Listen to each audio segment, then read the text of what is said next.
বুক কাঁপানো এক রাত। গাজার দরজা ঠেলে যুদ্ধ কি এবার পৌঁছাবে মিশরে? আবার উত্তেজনা, আবারও এক অদৃশ্য আতঙ্ক। মধ্যপ্রাচ্যের বুকে রাতের আকাশে ঘন কালো ধোঁয়া, মাটিতে ট্যাঙ্কের গর্জন, সীমান্তে লোহার প্রাচীরের মতো দাঁড়িয়ে থাকা সেনারা। ঘুম নেই কারো চোখে, কারণ গাজার দক্ষিণ সীমান্তের রাফা ক্রসিংয়ে মিশরের সেনাদের কড়া পাহারা। এর পেছনে লুকিয়ে আছে এক মহাভয়ঙ্কর শঙ্কা। হঠাৎ করে যদি লাখো ফিলিস্তিনি ভেঙে দেয় সীমান্তের বেড়াজাল, যদি তারা ঢুকে পড়ে উত্তর সিনাইয়ের মরুভূমিতে, তখন কি করবে মিশর? অগ্নি পরীক্ষায় কায়রো। 2 বছরেরও বেশি সময় ধরে চলা গাজার যুদ্ধ কেবল ফিলিস্তিনিদের নয়, এবার অগ্নি পরীক্ষায় দাঁড় করিয়েছে কায়রোকেও। যুদ্ধের শুরু থেকেই মিশর ঘোষণা দিয়েছিল, গাজার 23 লাখ মানুষকে তাদের ভূমি থেকে তাড়ানো হবে না, আমরা তা মানব না। কিন্তু বাস্তবতা অন্য কথা বলছে। ইসরায়েলি সেনাদের সাম্প্রতিক স্থল ও আকাশ অভিযান প্রায় 4 লাখ মানুষকে গাজা সিটি থেকে দক্ষিণে ঠেলে দিয়েছে। সেই দক্ষিণ মানে মিশরের সীমানার পাশেই রাফা। এখন কায়রোর চোখে আতঙ্ক। যদি হঠাৎ করেই লাখো মানুষ সীমান্ত ভেঙে ঢুকে পড়ে, তবে সেটি শুধু জনসংখ্যার চাপ নয়, জাতীয় নিরাপত্তার জন্য বিপর্যয়। মিশরের সরকারি সূত্র আল আরাবি আল জাদিদকে বলছে, সবকিছু যেন সাজানো চিত্রনাট্য। ফিলিস্তিনিদের ধীরে ধীরে সীমান্তের দিকে ঠেলে দেওয়া হচ্ছে। পরিকল্পনাটা এমনভাবে তৈরি যে একদিন হাজার হাজার মানুষ বোমার ভয় থেকে দূরে মাত্র 100-150 মিটার পার হয়ে মিশরে ঢুকে পড়বে। তখন বিশ্ব দেখবে মিশর মানবিকতার দরজা বন্ধ রেখেছে, আর ইসরায়েল তারা দায়মুক্ত হয়ে যাবে। কিন্তু president Abdul Fattah al CC স্পষ্ট জানিয়ে দিয়েছেন, আমাদের ভূমিতে ফিলিস্তিনি গণপলায়নের দরজা খুলব না। ইসরায়েলি অভিযানের নাম দিয়েছেন পদ্ধতিগত গণহত্যা। নতুন আঞ্চলিক বিস্ফোরণ। অন্যদিকে ইসরায়েলি প্রধানমন্ত্রী নেতানিয়াহু উল্টো অভিযোগ করেছেন কায়রোর বিরুদ্ধে, মিশর ফিলিস্তিনিদের কারাগারে আটকে রেখেছে। এই পারস্পরিক অভিযোগ সম্পর্ক আরও তিক্ত হলেও মিশর এখনো ভাঙেনি 1979 সালের শান্তি চুক্তি। তবে ঝড় থামছে না। জর্ডান ইতিমধ্যেই ঘোষণা করেছে, ফিলিস্তিনিদের জোর করে সরানো মানে যুদ্ধ ঘোষণা। গাজার স্বাস্থ্য মন্ত্রণালয় বলছে, 2 বছরে নিহত 65,000-এরও বেশি মানুষ, যাদের অধিকাংশই নারী ও শিশু। আন্তর্জাতিক আদালত নেতানিয়াহুর বিরুদ্ধে যুদ্ধাপরায়ণের পরোয়ানা জারি করেছে, কিন্তু তারপরও ইসরায়েলের হামলা থামেনি। মিশর বরাবরই মধ্যস্থতাকারীর ভূমিকায় ছিল। কাতার আর যুক্তরাষ্ট্রের সঙ্গে মিলে কায়রো যুদ্ধবিরতির চেষ্টা করেছে, কিন্তু ওয়াশিংটন আর তেল আবিব মিশরকে দূরে রাখতে চাইছে আলোচনার টেবিল থেকে। দোহায় হামাস নেতাদের উপর সাম্প্রতিক ইসরায়েলি হামলা তো সেই আলোচনার কফিনে শেষ পেরেক। ট্যাঙ্ক, হেলিকপ্টার আর ভয়ঙ্কর প্রশ্ন। উত্তর সিনাইতে এখন মিশরের ট্যাঙ্ক, হেলিকপ্টার, সেনা কুচকাওয়াজ সবই চলছে। বিশ্লেষকরা বলছেন, ইসরায়েলের উস্কানি যে কোনো সময় মিশরকেও টেনে নিতে পারে যুদ্ধে।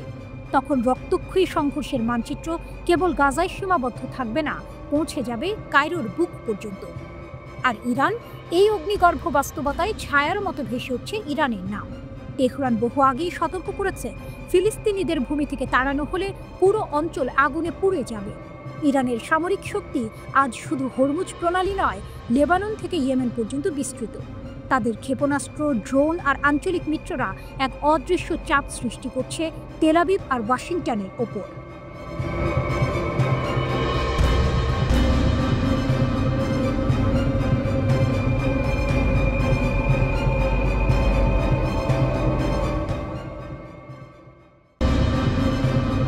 আতঙ্কে ইসরায়েলের ইতিহাসের ক্যালেন্ডারে এই দিনটি লিখে রাখা যাবে, সবচেয়ে ভয়ঙ্কর 24 ঘন্টা।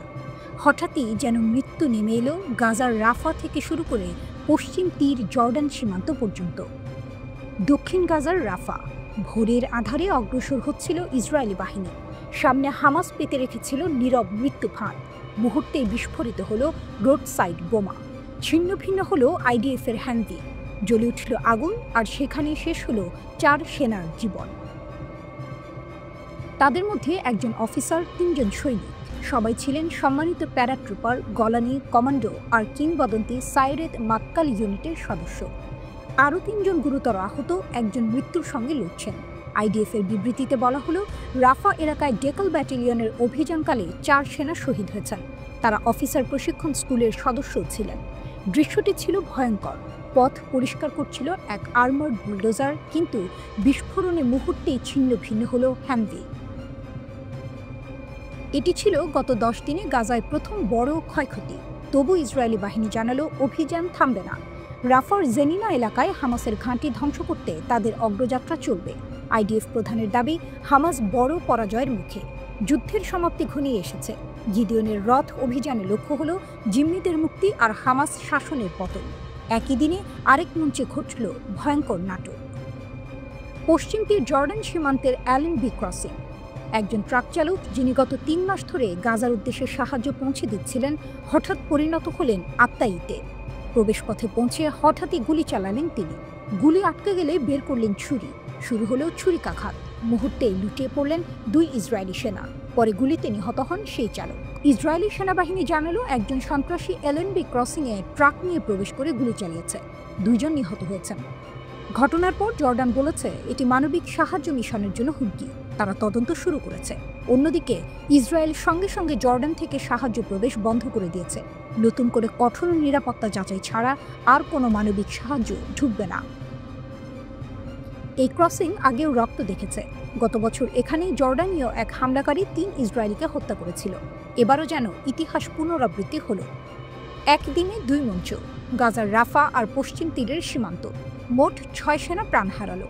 এক পাশে বোমার দহনে পুড়ল, অন্য পাশে ছুরিকাঘাত। আইডিএফের দাবি শেষ বিজয় ঘনিয়ে এসেছে। কিন্তু প্রশ্ন রয়ে গেল, যদি বিজয় এতই ঘনিয়ে আসে, তবে কেন প্রতিদিনই সেনা হারাচ্ছে তারা?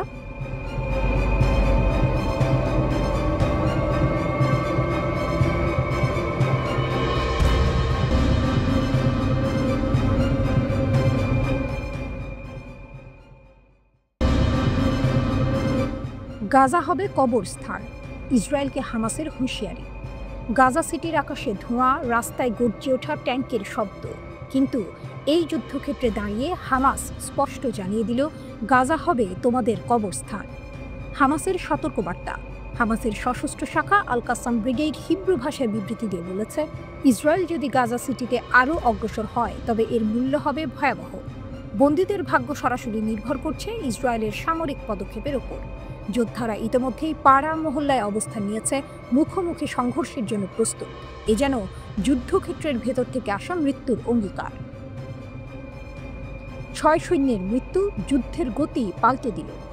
18 সেপ্টেম্বর আলাদা ঘটনায় নিহত হল 6 ইসরায়েলি সৈন্য। দক্ষিণ গাজার রাফাতে 4 জন মারা গেলেন বুলডোজার এগোনোর সময় রাস্তার পাশে বোমা বিস্ফোরণে। পশ্চিম তীরের একটি সীমান্ত ক্রসিংয়ে জর্ডানের এক বাসিন্দা গুলি চালিয়ে হত্যা করল আরও 2 সৈন্যকে।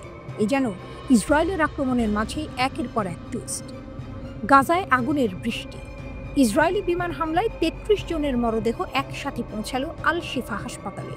ফোন, ইন্টারনেট বন্ধ, মানুষ অন্ধকারে বন্দী। ইসরায়েলের সেনারা ট্যাঙ্ক নিয়ে শহরের কেন্দ্রে ঢুকছে, কিন্তু প্রতিটি গলি যেন এক একটা ফাঁদ। রাফার ধ্বংসস্তূপে লুকানো প্রতিরোধ। সামরিক সংবাদদাতা আভি আশকেনাজি স্বীকার করেছেন, রাফা দখল করার দাবি 2 বার করা হলেও হামাস এখনও ভেতরে সক্রিয়। তারা ধ্বংসস্তূপকে যুদ্ধক্ষেত্রে পরিণত করেছে। 3টি পৃথক গুলিযুদ্ধ, এক মারাত্মক রাস্তার বোমা হামলা, সব মিলিয়ে ইসরায়েলের অপ্রতিরোধ্য শক্তিকে বারবার আঘাত করছে গেরিলা কৌশল। অক্টোবর থেকে বদলে যাওয়া যুদ্ধ। 2023 সালের অক্টোবর থেকে শুরু হওয়া যুদ্ধের চিত্র ভিন্ন। হামাস চালিয়েছে হঠাৎ আক্রমণ, অপারেশন আল আকসা স্টর্ম। ইসরায়েলের শত শত ট্যাঙ্ক, ড্রোন, সাঁজোয়া যান ধ্বংস হয়েছে। সুড়ঙ্গ নেটওয়ার্ক, অ্যাম্বুশ আর বিস্ফোরক দিয়ে হামাস বদলে দিয়েছে যুদ্ধের নিয়ম।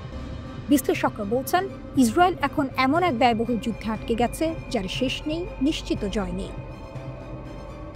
ইসরায়েলের ট্যাঙ্ক যখন গাজার রাস্তায় ঢোকে, তখন ভেতর থেকে লুকানো প্রতিরোধকারীরা উঠে আসে ছায়ার মতো। বিস্ফোরণ কাঁপিয়ে দেয় ধ্বংসস্তূপ, ধোঁয়ার ভেতর মিলিয়ে যায় যোদ্ধারা।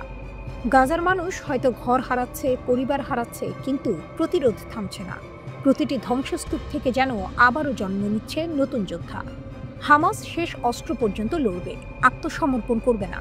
এই ঘোষণার ভেতরে লুকিয়ে আছে যুদ্ধের আসল টুইস্ট। ইসরায়েল চাইলেও গাজাকে ধ্বংস করে দিতে পারছে না, বরং গাজাই তার কবরস্থানে পরিণত হওয়ার হুমকি দিচ্ছে। এই লড়াই কোথায় গিয়ে থামবে? শান্তির টেবিলে, নাকি গাজার ভাঙা ইট পাথরের ভেতরেই শুরু হবে নতুন এক ইতিহাস? এটাই গাজার যুদ্ধ, যেখানে প্রতিটি গলি এক যুদ্ধক্ষেত্র, আর প্রতিটি সৈন্য জানে সামনে হয়তো অপেক্ষা করছে কবরস্থান।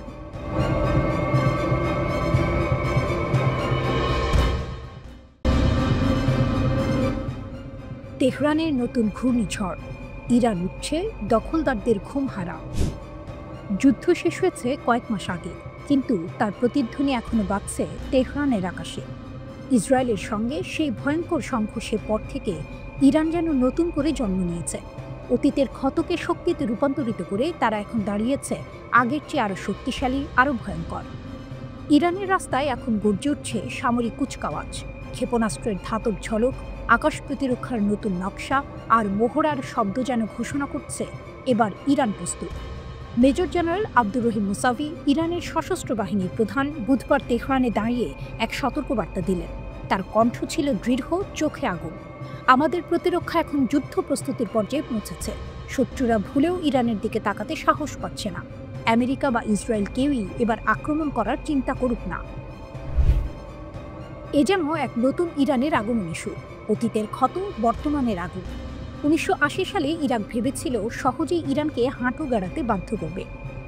সাদ্দাম হোসেনের সেই স্বপ্ন 8 বছরের রক্তক্ষয়ী যুদ্ধে ভেঙে চূর্ণ হয়েছিল। ইরান প্রমাণ করেছিল তাদের মাটি জয় করা যায় না। আর গত জুনের ঘটনাই বা ভুলে যায় কিভাবে? ইসরায়েল যখন হঠাৎ হামলা চালিয়ে ইরানের পরমাণু কর্মসূচি ধ্বংস করতে চেয়েছিল, তখন তেহরান জবাব দিয়েছিল ক্ষেপণাস্ত্রের বৃষ্টি দিয়ে। শুধু ইসরায়েলই নয়, আমেরিকা যখন পাশে দাঁড়িয়েছিল, তখন তাদের ঘাঁটিও পরিণত হয়েছিল ধ্বংসস্তূপে। শেষমেশ যুদ্ধবিরতিতে ফিরতে বাধ্য হয়েছিল দুই দখলদার শক্তি। নতুন দুর্গ, নতুন হুঁশিয়ারি। এখন ইরান শুধু প্রস্তুত নয়, বরং আগের যে কোনো সময়ের চেয়ে অনেক বেশি আত্মবিশ্বাসী। তাদের প্রতিরক্ষা খাত নতুন করে সাজানো হয়েছে। আকাশ প্রতিরক্ষার ঢাল এতটাই মজবুত যে শত্রুপক্ষ এখন আক্রমণের আগে শতবার ভাববে। ক্ষেপণাস্ত্র ভাণ্ডার এতটাই সমৃদ্ধ যে আকাশে উঠে শত্রুর বিমান নামানো শুধু সময়ের ব্যাপার। মুসাভি গর্জে উঠলেন, আমাদের সশস্ত্র বাহিনী দেশের স্বাধীনতা, নিরাপত্তা ও সীমান্ত রক্ষায় পুরোপুরি প্রস্তুত। এবার যে কোনো আগ্রাসনের জবাব আমরা দ্বিগুণ শক্তিতে দেব। ইরানের জাগরণ, দখলদারদের আতঙ্ক।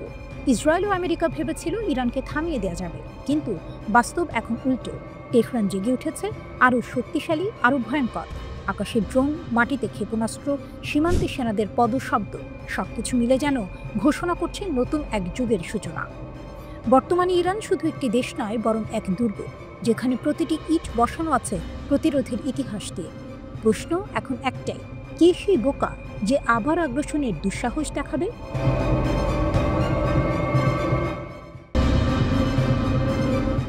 রিয়াদে স্বাক্ষরিত চুক্তি, মুসলিম বিশ্বের নতুন ঝড়। কাতারে হামলা, আর সেই হামলাই পাল্টে দিল গোটা মুসলিম বিশ্বের সমীকরণ। যে দেশগুলো এতদিন বিচ্ছিন্ন দ্বীপের মতো ছড়িয়েছিল, তারা বুঝে গেল এবার আর আলাদা থাকা সম্ভব নয়।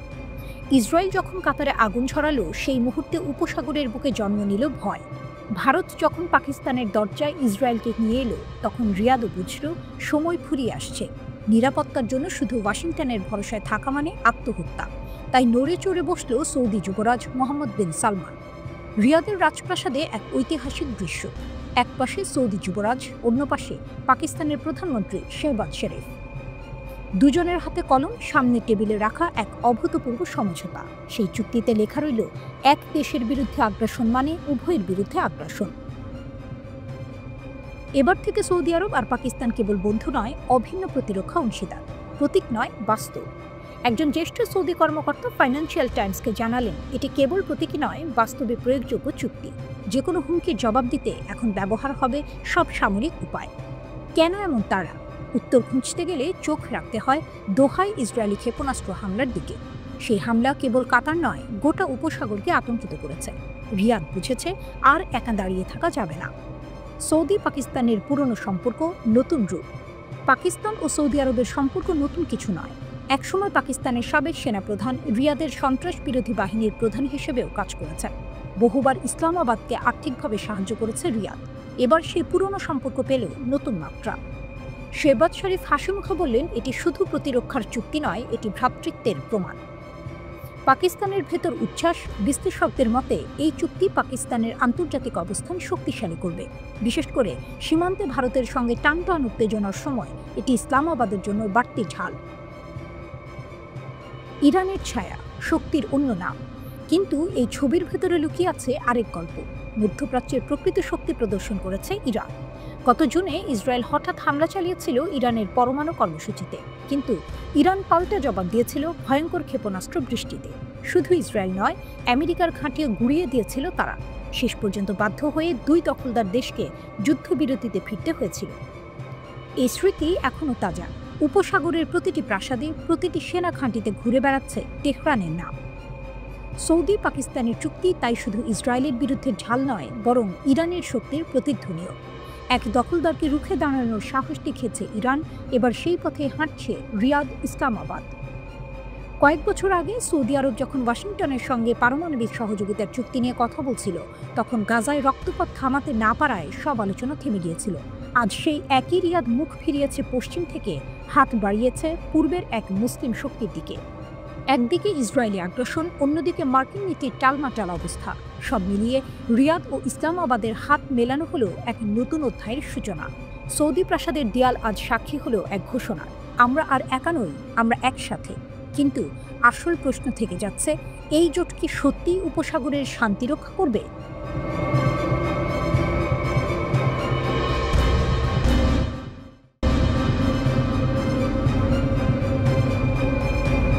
ইয়েমেন থেকে ইসরায়েল পর্যন্ত আকাশে বাজছে প্রতিশোধের গান। যখন হুথিরা আঘাত খায়, তারা অপেক্ষা করে না, সময় নষ্ট হয় না। শত্রু আঘাত করে, ততক্ষণে হুথি বাহিনী প্রস্তুত। এই রীতি এবারও ব্যতিক্রম হয়নি। ইসরায়েলে হঠাৎ বেজে উঠল সাইরেন। কেন্দ্রীয় ইসরায়েল থেকে জেরুজালেম শব্দটি ছুটে যাচ্ছে আশ্রয় কেন্দ্রে। মানুষ দৌড়াচ্ছে, জানে এটি বিপদের বার্তা। মুহূর্তে সেই আশঙ্কা সত্যি হলো। ইয়েমেন থেকে ছুটে আসে একটি ব্যালিস্টিক ক্ষেপণাস্ত্র। লক্ষ্য ইসরায়েল। আকাশ প্রতিরক্ষা সক্রিয়, আকাশ জুড়ে আগুনের রেখা, যুদ্ধের রং। আয়রন ডোমের আলোয় চেয়ে থাকা প্রতিরক্ষা। আইডিএফ জানালো হামলা থামানো হয়েছে, কিন্তু প্রতিশোধের তীব্রতা ছিল অনিবার্য। কয়েক ঘন্টা আগেই ইসরায়েলি বিমান বাহিনী হুথি নিয়ন্ত্রিত হোদেইদা বন্দরে বোমা বর্ষণ করেছিল। অভিযোগ ছিল এই বন্দর দিয়ে ইরান থেকে অস্ত্র আসে, যা পরে ইসরায়েলের দিকে ছোড়া হয়। কিন্তু হুথিরা শূন্যে তাকায়নি, তারা আকাশেই জবাব দিয়েছে। সতর্কবার্তা দেওয়া হয়েছিল, বন্দর খালি করুন, নিরাপদে থাকুন। কিন্তু বাস্তবতা অন্যরকম। প্রত্যক্ষদর্শীরা জানায় মাত্র 10 মিনিটে 3টি ডক ধ্বংস। বিস্ফোরণের শব্দে শহর কেঁপে ওঠে। নারী ও শিশু সহ বেসামরিক মানুষ প্রাণ হারায়।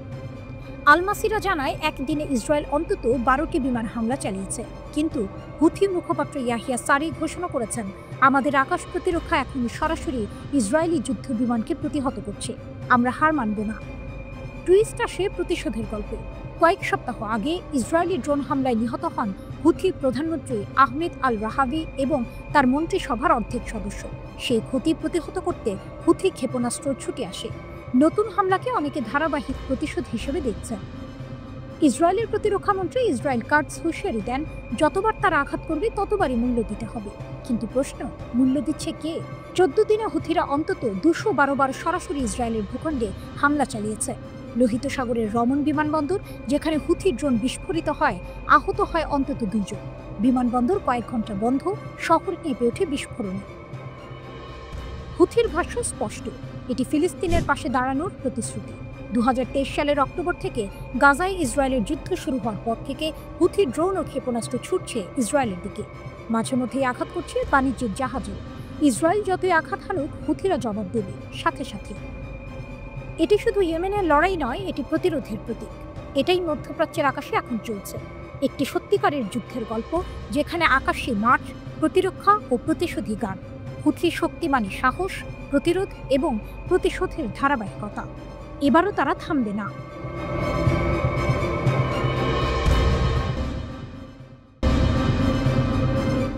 মধ্যপ্রাচ্যের আকাশ আবারও লাল আগুনে ভরে উঠেছে। ইসরায়েলের লাগাতার বিমান ও ক্ষেপণাস্ত্র হামলায় অস্থির হয়ে গেছে গোটা অঞ্চল। এতদিন মনে হয়েছিল লড়াই শুধু গাজাকে ঘিরে সীমাবদ্ধ, কিন্তু সেই আগুন এখন ছড়িয়ে পড়ছে লেবানন, সিরিয়া, তিউনিসিয়া, এমনকি ইয়েমেন পর্যন্ত। টার্গেট হলো এমন এক দেশ যার সঙ্গে ইসরায়েলের সরাসরি কোনো শত্রুতা ছিল না।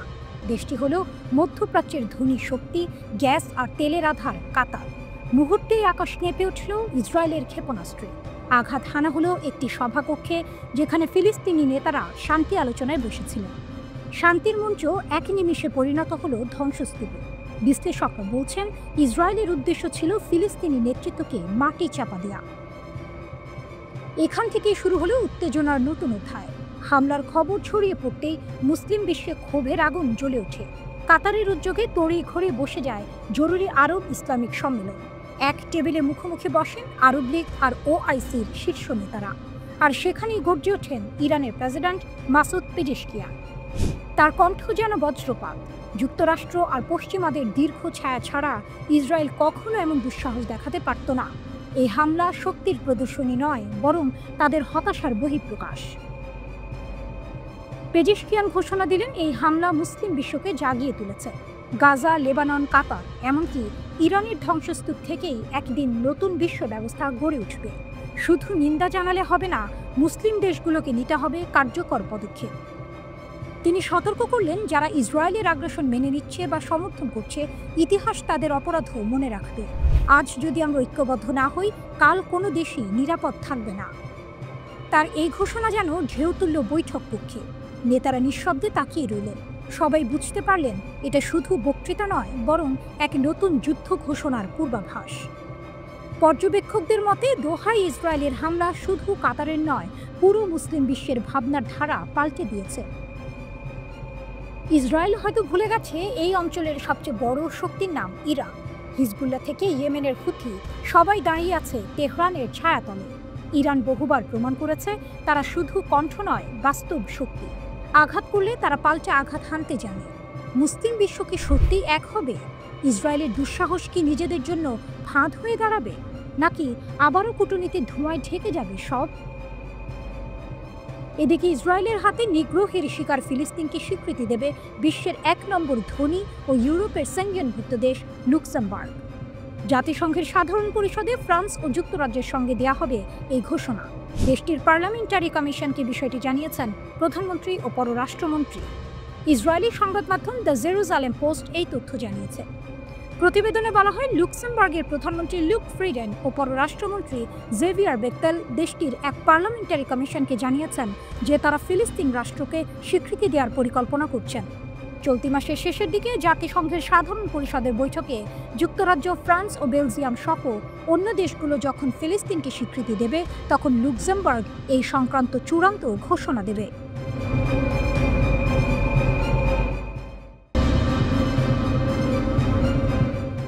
কাতারের সম্মেলন শেষ। আরব দুনিয়ার বুক চিরে আগুন ছড়ালো ইসরায়েল। মুসলিম দেশগুলো দোহায় একত্র হলো, একসাথে থাকার শপথ নিল। কিন্তু সম্মেলনের কয়েক ঘন্টা পার হতে না হতেই ইসরায়েলের যুদ্ধবিমান আকাশ চিরে পৌঁছে গেল ইয়েমেনের আকাশে। হোদেইদা, লোহিত সাগরের তীরে দাঁড়িয়ে থাকা কৌশলগত বন্দর, সেই বন্দরেই ঝরে পড়ল বোমার ঝড়। প্রশ্ন জাগে, ইসলামিক সম্মেলন তবে অকার্যকর? দোহা থেকে সতর্কবার্তা গিয়েছিল, মুসলিম ব্লক ইসরায়েলকে সাবধান করেছিল, কিন্তু তেল আবিব যেন কর্ণপাত করল না, উল্টো আগুন ছুড়ে দিল ইয়েমেনের দিকে। আইডিএফ গর্ব করে ঘোষণা করল, এই হামলা ছিল সামরিক অবকাঠামোর বিরুদ্ধে। তাদের দাবি হোদেইদা ব্যবহার হচ্ছে ইরানি অস্ত্র পাচারের ঘাঁটি হিসেবে। সেই অস্ত্র দিয়েই হুথিরা ক্ষেপণাস্ত্র আর ড্রোন ছুড়ে দিচ্ছে ইসরায়েলের বুকে। কিন্তু ইয়েমেনি সংবাদ মাধ্যম আল মাসিরার রিপোর্ট ভিন্ন ছবি আঁকে। তারা বলছে, 12 দফা বিমান হামলায় ইসরায়েল ধ্বংস করেছে কৌশলগত সাইটগুলো। সাধারণ মানুষকে আগেই খালি করার নোটিশ দেওয়া হয়েছিল, কিন্তু রাতের আধারে বন্দরে কেঁপে উঠেছে আকাশ বাতাস। ইসরায়েলি প্রতিরক্ষামন্ত্রী কঠোর হুঁশিয়ারি দিলেন, হুথিদের ভুলের মূল্য দিতে হবে। ইসরায়েল কাটস আরও যোগ করলেন, ভবিষ্যতে হামলার যে কোনো প্রচেষ্টা ভেঙে চুরমার হবে আরও শক্তি দিয়ে। কিন্তু এখানেই টুইস্ট। হুথিদের ভুলের মূল্য দিতে হবে। ইসরায়েল কাটস আরও যোগ করলেন, ভবিষ্যতে হামলার যে কোনো প্রচেষ্টা ভেঙে চুরমার হবে আরও শক্তি দিয়ে। কিন্তু এখানেই টুইস্ট। হুথির মুখপাত্র জানালেন, তাদের আকাশ প্রতিরক্ষা ব্যবস্থা ইসরায়েলি যুদ্ধ বিমানের সঙ্গে লড়েছে। ইয়েমেনের আকাশে আগুন আর ধোঁয়া, এক যুদ্ধে দুই শক্তির মুখোমুখি সংঘর্ষ। প্রসঙ্গ ভুলে গেলে চলবে না, কেন ইসরায়েল এত আক্রমণাত্মক? কারণ হুথিরা থেমেনি। 18 মার্চ থেকে তারা ইসরায়েলের দিকে ছুড়ে দিয়েছে 84টি ক্ষেপণাস্ত্র ও 37টি ড্রোন। এর মধ্যে কিছু ইসরায়েল ঠেকিয়েছে, কিন্তু কিছু গোলে ঢুকে গেছে ইসরায়েলের বুকের ভেতরে। গত সপ্তাহেই দুনিয়াকে চমকে দিয়ে হুথির ড্রোন রামন বিমানবন্দরে আঘাত এনেছিল। 13ই সেপ্টেম্বর তারা ছুড়েছিল ক্লাস্টার ওয়ারহেড ক্ষেপণাস্ত্র, লক্ষ্য তেল আবিবের দিকে। হুথিদের অঙ্গীকার স্পষ্ট, তারা বলছে যতদিন গাজার রক্ত ঝরবে ততদিন ইসরায়েলের আকাশে হুথিদের আগুন ঝরবে। এ যেন দাবা খেলার বোর্ড। একদিকে আধুনিক প্রযুক্তি, মার্কিন সমর্থনে সজ্জিত ইসরায়েল, অন্যদিকে পর্বতমালা ঘেরা ইয়েমেনি যোদ্ধা, হাতে ক্ষেপণাস্ত্র, হৃদয়ে শহীদ হওয়ার স্বপ্ন। চিত্রটা সিনেমার মতো। আকাশে ইসরায়েলি F-35 গর্জন করছে, মাটিতে হুথি প্রতিরক্ষা ভেদ করে ছুটে চলেছে ড্রোন আর ব্যালিস্টিক ক্ষেপণাস্ত্র। বন্দর শহরের আকাশে ধোঁয়ার কুণ্ডলী, কিন্তু ইয়েমেনিরা থামেনি। আজকের এই লড়াই শুধু ইয়েমেন ইসরায়েলের নয়, এটি এক প্রতীক, এক প্রতিরোধ, এক ঘোষণা যে ছোট্ট ইয়েমেনও ভয় দেখাতে পারে বিশাল শক্তিকে। শেষ দৃশ্যটা হয়তো এখনো লেখা হয়নি, কিন্তু স্পষ্ট, এই যুদ্ধ শুধু বোমা আর ক্ষেপণাস্ত্রের নয়, এটি ইচ্ছাশক্তির, এটি সাহসের, এটি প্রতিরোধের ইতিহাস। হোদেইদার বন্দরে ধোঁয়া উঠছে, কিন্তু ইয়েমেনের যোদ্ধাদের চোখে জ্বলছে আগুন।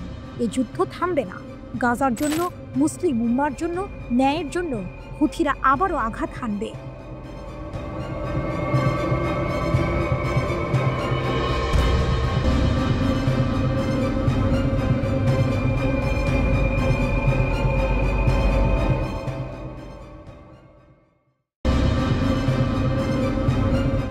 মধ্যপ্রাচ্যের আকাশে কালো মেঘ। যতই দিন যাচ্ছে ততই শান্তি আর শৃঙ্খলা হারিয়ে যাচ্ছে। ফিলিস্তিন থেকে সিরিয়া, সিরিয়া থেকে লেবানন কিংবা ইয়েমেন, যেদিকে চোখ যায় সেদিকেই যুদ্ধ, আগ্রাসন আর ধ্বংস। আর এই অশান্তির কেন্দ্রে যে নামটি বারবার উঠে আসে সেটি হলো ইসরায়েল, মধ্যপ্রাচ্যের ক্যান্সার। একটা সময় ভাবা হতো কাতার অন্তত নিরাপদ, কিন্তু সেই দোহাকেও ছেড়ে দেয়নি দখলদাররা। 9 সেপ্টেম্বর কাতারের রাজধানীতে হামলা চালিয়ে 5 জন হামাস নেতাকে হত্যা করে ইসরায়েল। শান্তির প্রতীক কাতারের মাটিতে এমন রক্তপাত শুধু এক দেশকেই আঘাত করেনি, এটি পুরো আরব বিশ্বের স্থিতিশীলতাকে কাঁপিয়ে দিয়েছে।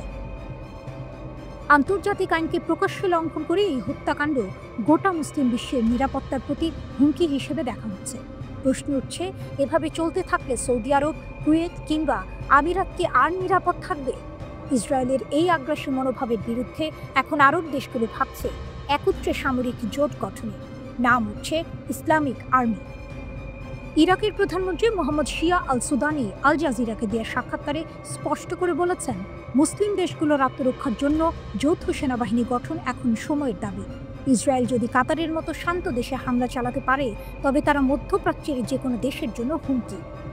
তার মতে, যদি মুসলিম বিশ্বের সম্মিলিত বাহিনী থাকত, তবে ইসরায়েল কখনো এমন স্পর্ধা দেখাতে পারত না।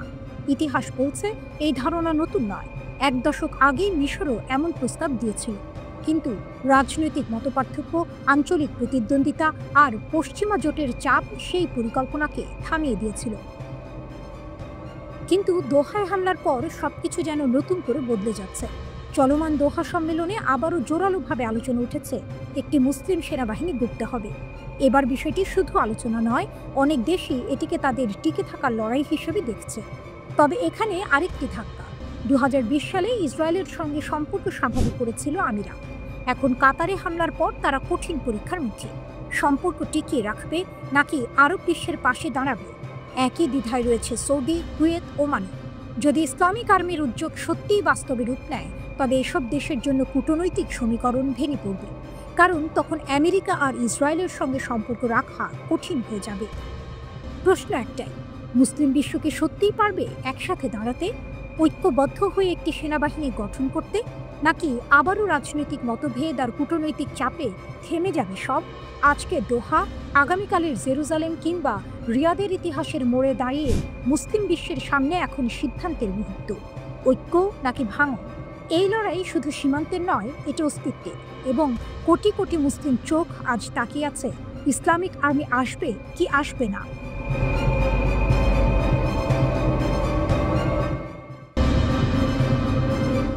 মুসলিম বিশ্ব কি গড়ছে যৌথ ইসলামিক আর্মি? মধ্যপ্রাচ্যের আকাশে আগুন, মাটিতে অশান্তি। ফিলিস্তিন, সিরিয়া, লেবানন আর ইয়েমেন, প্রতিটি দেশের ঘটনা যেন এক ধারাবাহিক উত্তেজনার গল্প। কিন্তু হঠাৎ দোহা, কাতারের রাজধানীতে ইসরায়েলের ক্ষেপণাস্ত্র হামলা শুধু হামাসের বৈঠকে লক্ষ্য করেনি, বরং পুরো আরব ও মুসলিম বিশ্বকে চ্যালেঞ্জ ছুড়ে দিয়েছে। ওই হামলায় প্রাণ হারিয়েছেন 5 জন হামাস নেতা এবং 1 জন কাতারের নিরাপত্তা কর্মকর্তা। আন্তর্জাতিক আইনও এই হামলাকে সরাসরি লঙ্ঘন হিসেবে দেখছে। আরব বিশ্বে এই আঘাতকে শুধু রাজনৈতিক আক্রমণ নয়, নিরাপত্তার সরাসরি হুমকি হিসেবে দেখা হচ্ছে। আর এখানেই প্রশ্ন ওঠে, মুসলিম দেশগুলোকে যৌথ সামরিক বাহিনী অর্থাৎ ইসলামিক আর্মি গঠন করবে? ইরাকের প্রধানমন্ত্রীর আহ্বান। ইরাকের প্রধানমন্ত্রী মোহাম্মদ শিয়া আল সুদানি সম্প্রতি বলেছেন, মুসলিম দেশগুলো এখনই যদি একত্রিত হয়ে নিজেদের রক্ষা করতে চায়, তাদের যৌথ সামরিক বাহিনী গঠন করা ছাড়া বিকল্প নেই। তার মতে শুধু সামরিক নয়, রাজনৈতিক অর্থনৈতিক অংশীদারিত্বও প্রয়োজন। তিনি সতর্ক করলেন, ইসরায়েলি আগ্রাসন কাতারে থেমে থাকবে না, পুরো অঞ্চলে তার প্রভাব পড়বে। পুরনো প্রস্তাবের পুনরুজ্জীবন। ইসলামিক আর্মির ধারণা নতুন নয়। প্রায় এক দশক আগে মিশর এই প্রস্তাব দিয়েছিল, কিন্তু রাজনৈতিক মতপার্থক্য, আঞ্চলিক প্রতিদ্বন্দ্বিতা ও ভিন্ন জোটগত সম্পর্কের কারণে তখন তা বাস্তবায়ন হয়নি। দোহা হামলার পর এই প্রশ্ন আবার জীবন্ত হয়ে উঠেছে। মুসলিম দেশগুলোকে সত্যিই একযোগে সামরিক শক্তি গড়ে তুলতে পারবে? উপসাগরীয় রাজনীতি টানাপোড়েন। যুক্তরাষ্ট্রের ঘনিষ্ঠ উপসাগরীয় দেশগুলো, বিশেষ করে সংযুক্ত আরব আমিরাত, এখন কঠিন অবস্থায়। 2020 সালে ইসরায়েলের সঙ্গে সম্পর্ক স্বাভাবিক করেছিল তারা, কিন্তু দোহা হামলার পর এই সম্পর্ক নতুন চাপের মুখে। সৌদি আরব, কাতার, কুয়েত, ওমান সব দেশই নিজেদের অবস্থান স্পষ্ট করতে বাধ্য হচ্ছে। ইসলামিক আর্মি গঠনের উদ্যোগ যদি এগিয়ে আসে, পশ্চিমা জোটের সঙ্গে সম্পর্ক বজায় রাখা আর মুসলিম বিশ্বে ঐক্য রক্ষা দুটি একসাথে রাখা কঠিন হয়ে যাবে। ফিলিস্তিন প্রশ্ন ও মুসলিম ঐক্য। দোহা হামলার কেন্দ্রবিন্দুতে ফিলিস্তিন। ইরাকের প্রধানমন্ত্রী মনে করেন, ফিলিস্তিনের মুক্তি সংগ্রাম বহুদিন ধরেই মুসলিম দেশগুলোকে একত্রিত করার মূল কেন্দ্র। এবারও মুসলিম তরুণ প্রজন্ম সামাজিক মাধ্যমে সরব ইসলামিক আর্মির দাবি করছে। রাশিয়ার শক্তি ও চ্যালেঞ্জ। ইরানও এই পরিস্থিতিতে গুরুত্বপূর্ণ। মধ্যপ্রাচ্যের এই জটিলতায় ইরানের সামরিক ও কৌশলগত শক্তি নজর কাড়া। হিজবুল্লাহ থেকে ইয়েমেনি হুথি, সকলের পিছনে আছে তেহরানের শক্তিশালী ছায়া। ইসলামিক আর্মি গঠিত হলে শুধু ইসরায়েল নয়, বৈশ্বিক শক্তির ভারসাম্যও পাল্টে যেতে পারে। দোহা হামলা দেখিয়ে দিল ইসরায়েল আর সীমাবদ্ধ নয়, মধ্যপ্রাচ্যের অন্য দেশগুলোর উপরও আঘাত চালাচ্ছে। ইসলামিক আর্মি শুধু প্রতীকী নয়, এটি বাস্তব চাহিদা। মুসলিম বিশ্ব কি সত্যি ঐক্যবদ্ধ হয়ে সামরিক বাহিনী গঠন করবে, নাকি কূটনৈতিক জটিলতায় থেমে যাবে? একটাই বিষয় পরিষ্কার, যখন আগ্রাসন সীমা ছাড়িয়ে যায়, ঐক্যের আহ্বান আরও জোরালো হয়ে ওঠে।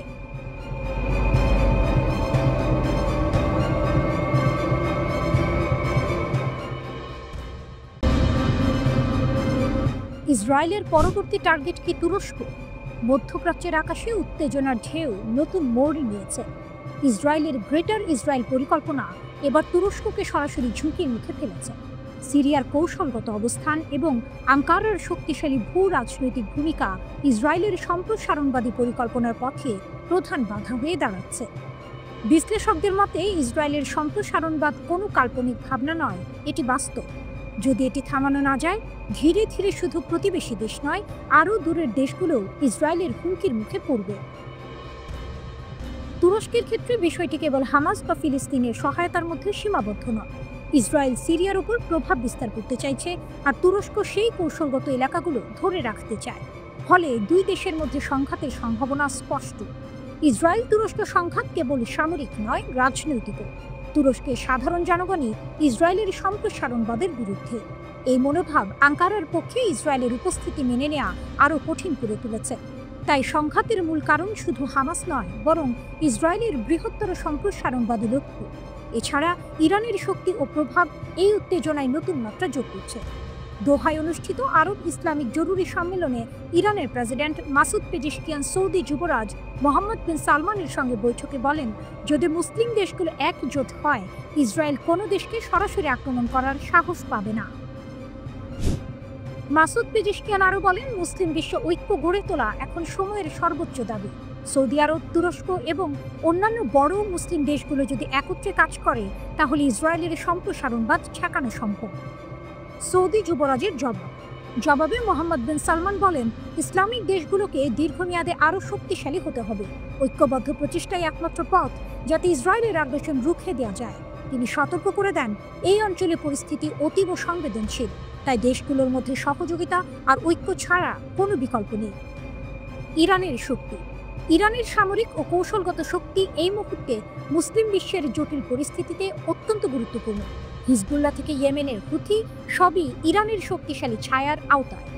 ইসলামিক দেশগুলো যদি ঐক্যবদ্ধ হয় তবে শুধু ইসরায়েল নয়, পুরো মধ্যপ্রাচ্যের শক্তির ভারসাম্যই পাল্টে যেতে পারে। ইসরায়েলি সম্প্রসারণবাদের পথে তুরস্ক দাঁড়িয়ে আছে। আঙ্কারার অবস্থান শুধু সামরিক নয়, ভূ রাজনৈতিকও। আরব ও ইসলামিক দেশগুলোর মধ্যে ঐক্য গড়ে ওঠার সম্ভাবনা ইতিহাসে এক নতুন অধ্যায় লিখতে পারে। দোহা সম্মেলনই সেই উত্তেজনাপূর্ণ মুহূর্তের শুরু। এবার প্রশ্ন হলো, মুসলিম দেশগুলো কি সত্যিই ঐক্যবদ্ধ হয়ে সামরিক ও রাজনৈতিকভাবে শক্তিশালী হবে, নাকি কূটনৈতিক জটিলতায় আবারও পিছিয়ে যাবে?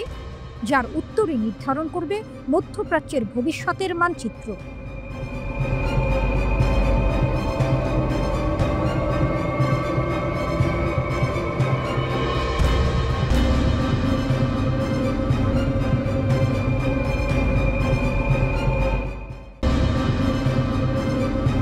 ইসরায়েলের ভাঙা ঢাল।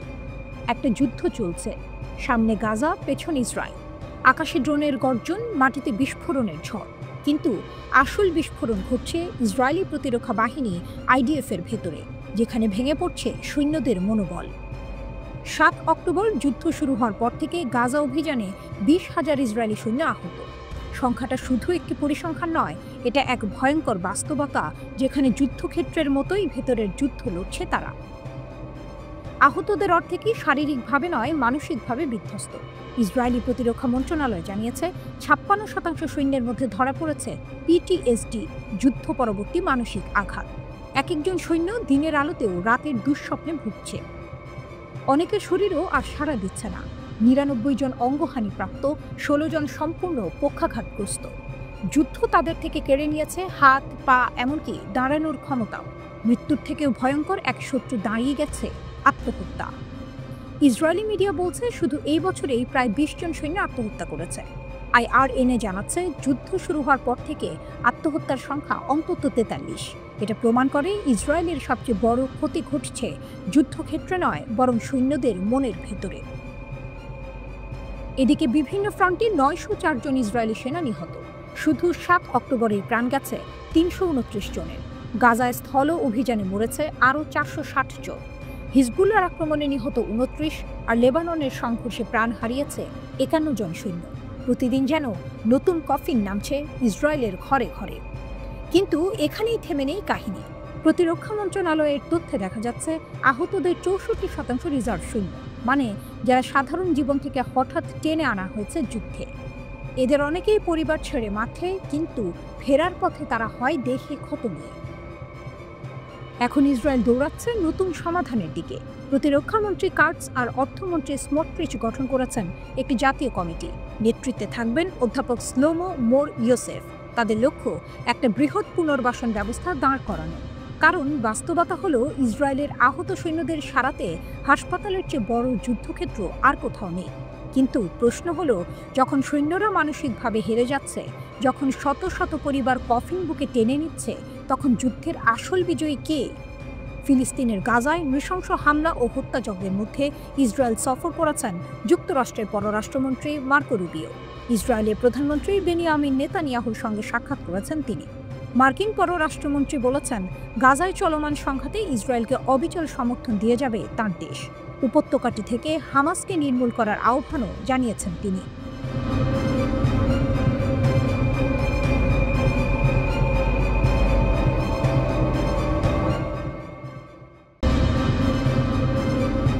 আরব দেশগুলো কি ইসরায়েলের বিরুদ্ধে সামরিক পদক্ষেপ নিচ্ছে? মধ্যপ্রাচ্যের আকাশে উত্তেজনার ঢেউ। দোহায় অনুষ্ঠিত ইসলামিক শীর্ষ সম্মেলনের পর উপসাগরীয় দেশগুলো থেকে এসেছে এক বিশাল ঘোষণা। যদি কেউ এক দেশকে আক্রমণ করে, পুরো উপসাগরীয় অঞ্চল প্রস্তুত প্রতিক্রিয়া দেখাতে। GCC কাতারে ইসরায়েলের হামলার তীব্র নিন্দা জানিয়েছে। এটিকে সার্বভৌমত্বের স্পষ্ট লঙ্ঘন হিসেবে অভিহিত করা হয়েছে। সুপ্রিম কাউন্সিল স্পষ্টভাবে জানিয়েছে, রাষ্ট্রগুলোর নিরাপত্তা অখণ্ড। একজনের উপর আক্রমণ সকলের উপর আক্রমণ। হামলার পর GCC দ্রুত প্রতিরক্ষামূলক অবস্থার মূল্যায়ন করতে দোহায় একটি অসাধারণ অধিবেশন আয়োজন করেছে। হামলার পর জিসিসি দ্রুত প্রতিরক্ষামূলক অবস্থার মূল্যায়ন করতে দোহায় একটি অসাধারণ অধিবেশন আয়োজন করেছে। কাউন্সিল যৌথ প্রতিরক্ষা ব্যবস্থা এবং উপসাগরীয় প্রতিরোধ ক্ষমতা সক্রিয় করার প্রতিশ্রুতি দিয়েছে। মার্কিন সামরিক কমান্ডকেও নির্দেশ দেওয়া হয়েছে প্রয়োজনীয় ব্যবস্থা দ্রুত বাস্তবায়ন করতে। দোহায় ইসরায়েলের হামলা কাতারের মধ্যস্থতা ভূমিকা পুরোপুরি ব্যাহত করেছে। এটি কেবল কাতারের জন্য নয়, পুরো মুসলিম বিশ্বের জন্য শঙ্কার সংকেত। এই হামলা গাজায় যুদ্ধবিরতি আয়োজন, বন্দিদশা ও বন্দীদের মুক্তি এবং ফিলিস্তিনি জনগণের দুর্ভোগ কমানোর প্রচেষ্টাকে বাধাগ্রস্ত করেছে। জিসিসি সব দেশের পক্ষ থেকে কাতারের প্রতি পূর্ণ সংহতি প্রকাশ করেছে এবং এর প্রতিক্রিয়ামূলক পদক্ষেপগুলোর পূর্ণ সমর্থন জানিয়েছে। সুপ্রিম কাউন্সিলের বিবৃতিতে বলা হয়েছে, এই আক্রমণ মোকাবেলায় কাতারের পাশে জিসিসি রাষ্ট্রের পূর্ণ সংহতি রয়েছে। জোর দিয়ে বলা যায়, জিসিসি রাষ্ট্রের নিরাপত্তা অবিচ্ছেদ্য।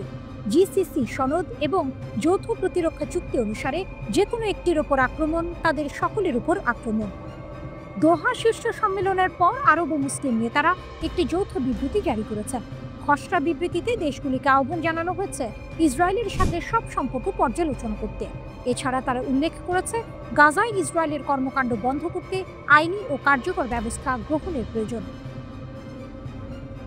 জিসিসি সচিব মার্কিন যুক্তরাষ্ট্রকেও আহ্বান জানিয়েছেন, ইসরায়েলের ওপর প্রভাব ব্যবহার করে পরিস্থিতি নিয়ন্ত্রণ করুন। এটি ইঙ্গিত দেয় যে মুসলিম দেশগুলো কেবল বক্তব্যে সীমাবদ্ধ থাকছে না, তারা সত্যি একত্রে পদক্ষেপ নিতে প্রস্তুত। ইরানের শক্তি ও প্রভাব। ইরানও এই ঐক্যের প্রেক্ষাপটে গুরুত্বপূর্ণ। ইরানের সামরিক ও কৌশলগত শক্তি, মধ্যপ্রাচ্যের বিভিন্ন স্বতন্ত্র গোষ্ঠীর সঙ্গে সংযুক্তি এবং আরব অঞ্চলে তার প্রভাব এই মুহূর্তে গুরুত্বপূর্ণ প্রতিরক্ষা কাঠামো হিসেবে কাজ করছে। মুসলিম দেশগুলো একজোট হলে শুধু ইসরায়েল নয়, মধ্যপ্রাচ্যের শক্তির ভারসাম্যই পাল্টে যেতে পারে। কাতারে ইসরায়েলি হামলার পর আরব দেশগুলো এক নতুন অবস্থানে দাঁড়িয়েছে। দোহা সম্মেলনের ঘোষণা কেবল রাজনৈতিক নয়, এটি সামরিক প্রতিশ্রুতি এবং মধ্যপ্রাচ্যের নতুন অধ্যায়ের সূচনা। মুসলিম বিশ্ব কি সত্যিই ঐক্যবদ্ধ হবে, নাকি পশ্চিমা চাপ ও কূটনৈতিক জটিলতায় আবারও থেমে যাবে, যার উত্তরই নির্ধারণ করবে ভবিষ্যতের মধ্যপ্রাচ্য।